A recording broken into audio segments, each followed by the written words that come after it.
this is going to be a weird video even for me, because I'm going to say something a little bit shocking, and I know that's probably a little played out on the internet, but it kind of fits with the theme of the video anyway, and that is, I'm going to say you need to lie to be successful as a musician. I need some epic music, right? Danger! Oh no, what's going on? Anyway, all kidding aside, let me get into what I'm talking about and 3 different things of why I would characterize it as saying it's lying. But in reality, if I wanted to take some of the intensity, some of the craziness about it, which is going to basically mostly be there to build up hype and just to make you really pay attention, I'm really talking about overselling. That's probably a less loaded term for what I plan on doing. Now, first of all, what am I really talking about? And when do you really need to do this? Well, let me give you an example very quickly. Let's imagine that you're an up-and-coming piano player, right? And you play the jazz.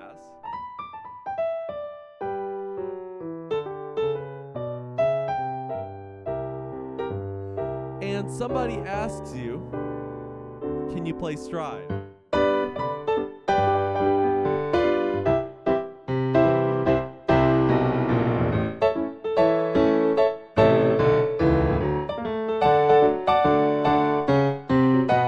And you realize, no, I've never played stride before. I've never done this before. You are now set with 2 possible options. Option number 1 is to go, no, I've never played stride before. Do you think you're going to get that gig? The answer is no, you're not going to get that gig. There are some really, really incredible scenarios where you have somebody who really trusts you, who knows what you're capable of, and they'll be like, no, you can do it, even though you don't know how to do it, and I'll help you out and teach you on the way. But chances are you're not going to get that gig. That is actually a huge lost opportunity, and something that I am increasingly becoming aware of is this very fact, which is you do not get to where you need to be by doing what you're currently doing. You have to do something different. So let's go back to that analogy again. Well, not analogy, example. They go, hey, can you play stride? And you think for a second, and then you go, okay, when is the gig? And they say, it's 3 months from now. And then the wheels start turning, and you start to realize, 3 months?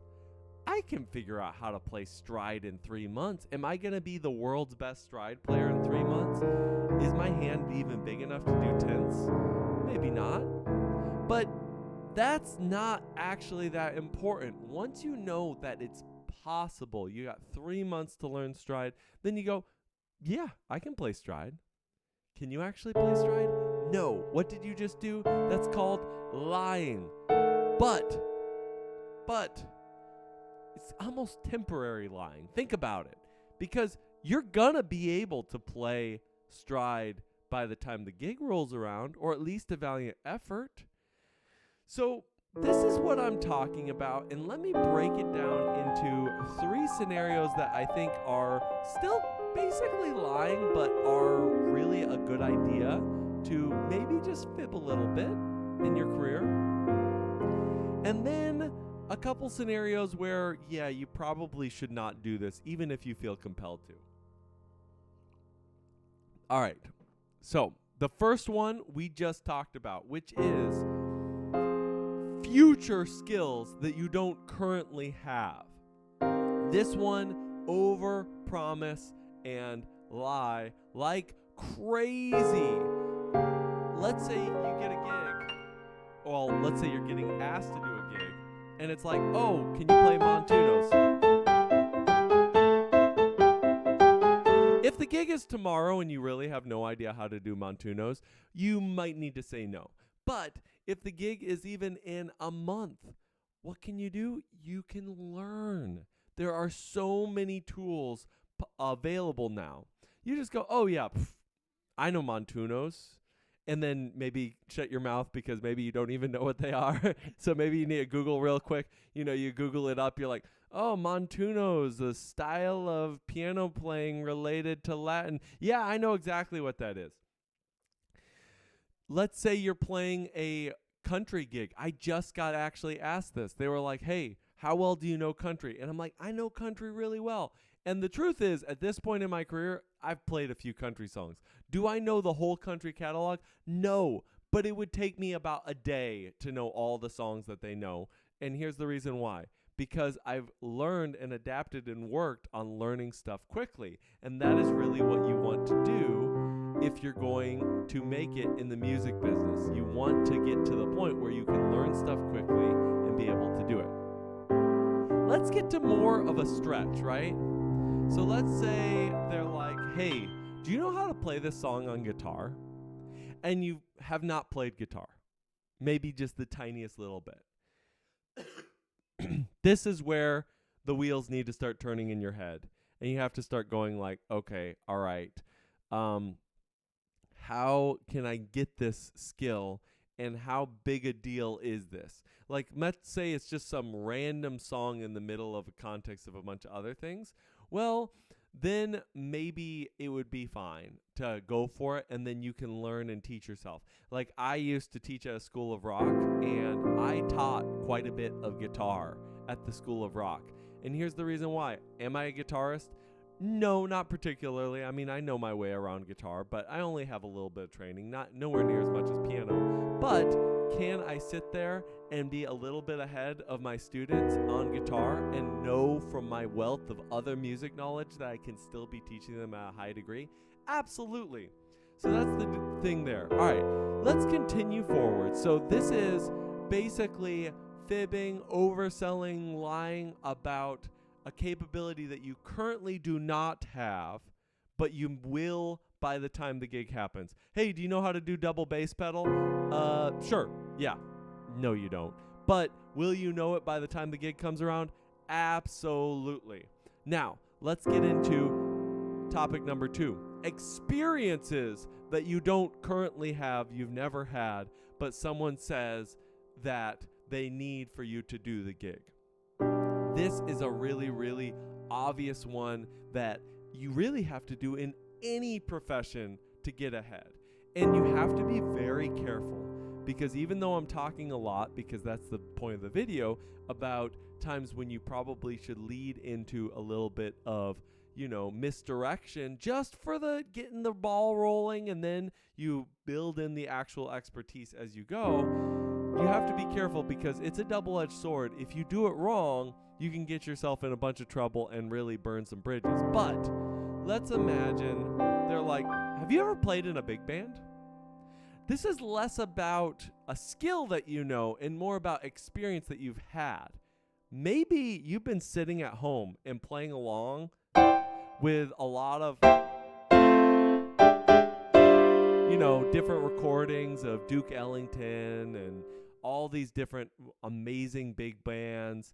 You've been doing all this piano training.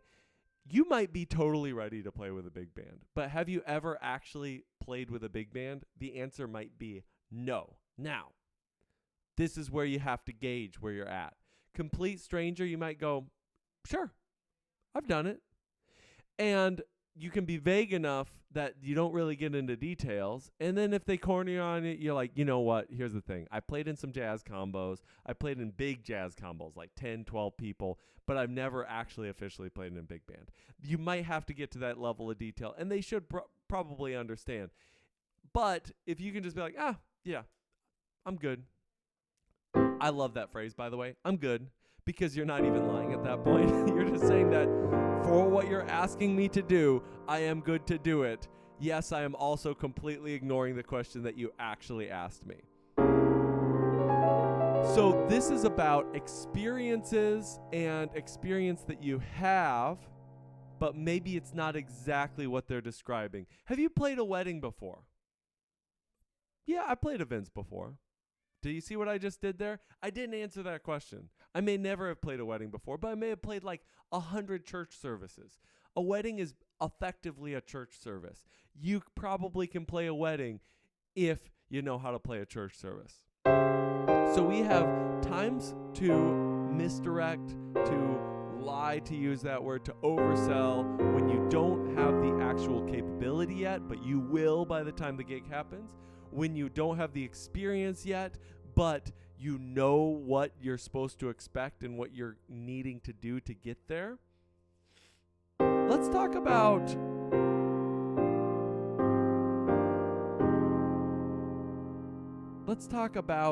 styles and familiarity with playing. And again, I guess this is kind of like the experience thing, where in reality, you can get so much from just being online and by listening and being an observer. And you can get to the point where people will just assume that you have experiences and knowledge that you don't actually have yet. And this really comes to the third category, which is not really lying at all. It's listening more than responding. Somebody asks you a question, you know the answer is no for what they asked, and it would disqualify you from the gig. But do you know what you do instead of actually answering right there? You just keep listening. And they keep talking. And you keep going, oh, yeah, I understand. Oh, I could see how that's hard. Oh, yes. And in a little bit, they're like, you know what? You just seem so understanding. You get what we're doing with this gig. How about you do the gig? You didn't even lie. You just listened to what they were saying. And that was so disarming and gave them so much confidence that they were then able to pick you as the person to do the job. Now, let's get into some really obvious times when you definitely should not lie. It's going to end badly. It's going to be a horrible thing for everyone involved. And then let's get into a few of the things that I would just say go along with this whole strategy of career. So the first is if you know that you actually literally can't make it happen. So like, let's say you don't know how to play, I don't know, walking a bass, right? You don't know how to walk a bass. And somebody's like, tomorrow, we want you to walk a bass. Should you take that gig? I would say no. Because even if you might be able to figure out something to work it, most likely you're not going to do a good job, and that is the end of the game. You need to be able to do a good job to keep getting more opportunities and your career to increase. The music world is kind of a small place, and what you need to really do is always be working on getting your reputation growing, not diminishing.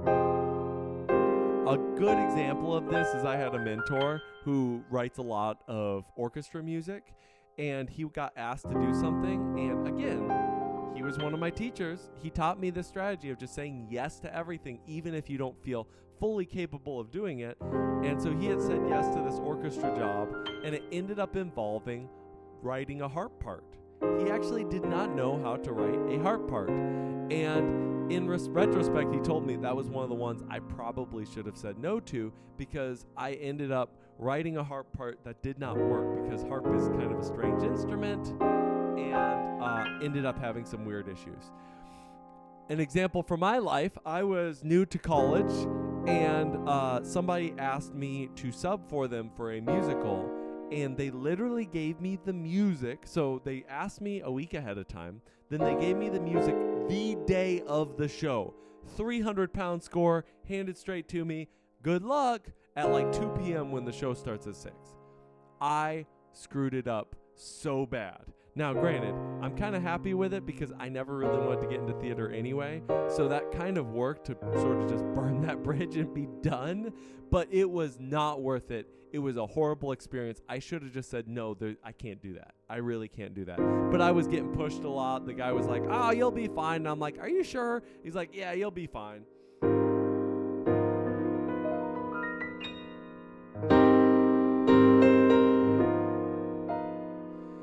Well, where does that lead us? That's basically some of the times when you shouldn't say that you really know what you're doing. And really, it all comes down to, what do you think the outcome is going to be? and how best you are going to be able to actually prepare to accomplish that outcome, regardless of what specific question they are asking you.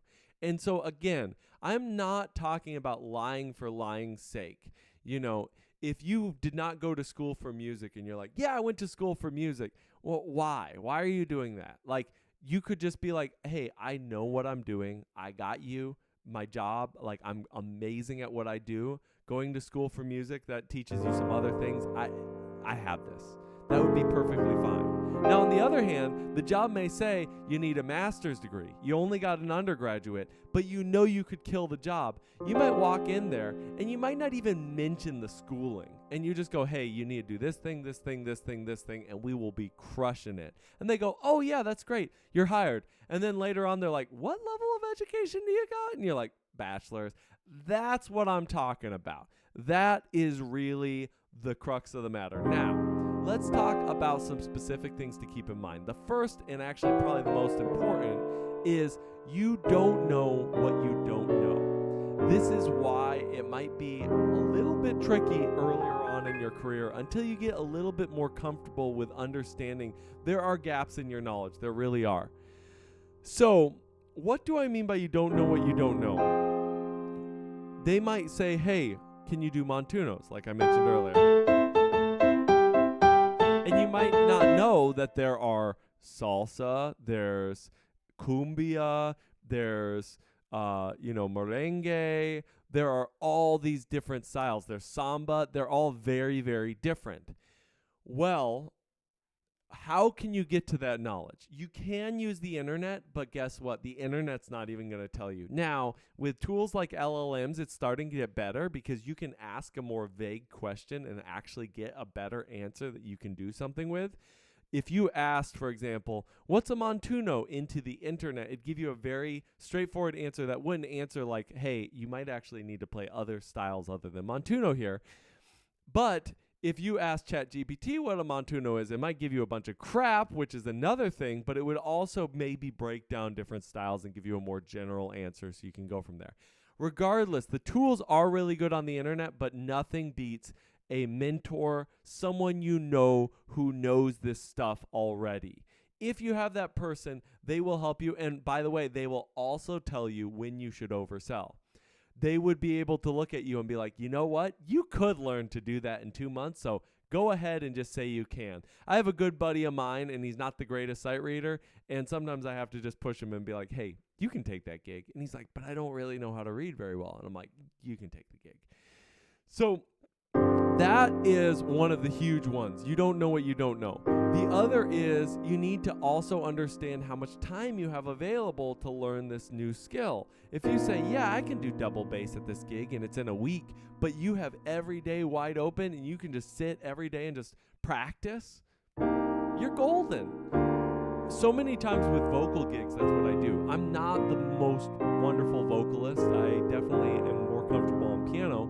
But if I've got a few days free, I'll be like, sure, I'll learn that part, because then I can spend the practice time necessary that I need to do to make it happen. The last thing, which kind of goes along with that, is it really is up to you to succeed and to really nail the thing. If you can't do that, then you do just need to say no and say that you are not capable of doing it. But if you can engineer the situation to do it, even though it's not answering the specific question they're asking you, I'd say go ahead and just say yes and then go from there. This has been Robert Monroe. I know this is kind of a weird video because I'm literally telling you to lie, which is something that I don't actually agree with. I think people should be generally truthful. And in reality, you really should be presenting yourself in a very honest way with everything you're doing. But what I am saying here is sometimes we have this lack of confidence in ourselves that leads us to not take every opportunity that we can. And so I would recommend make sure that you really give yourself the benefit of the doubt and think about, externalize it to someone else and go, okay, if this was someone else, could they do this thing? Could I really make this happen? And then go from there. You're going to go far. Go ahead. Everybody does it. It's going to be all right. Until next time, take it easy.